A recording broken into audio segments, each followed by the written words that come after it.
कैसन हमर तह कह दे हम रह गेलो अकेला कैसन हमर तह कह दे।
जब जहान के मंजूर ऊपर वाला के दिलहवा में दोनों के मार देते तलाके।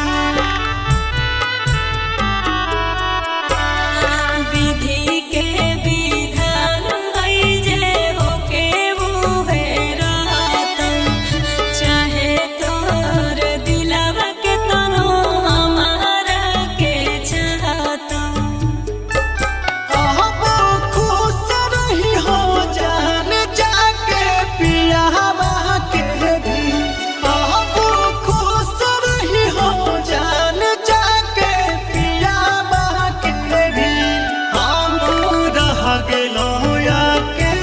कैसन हमर तह कह दे साथ लिखल कौनई विधाता हाथ के देखैले लाकी।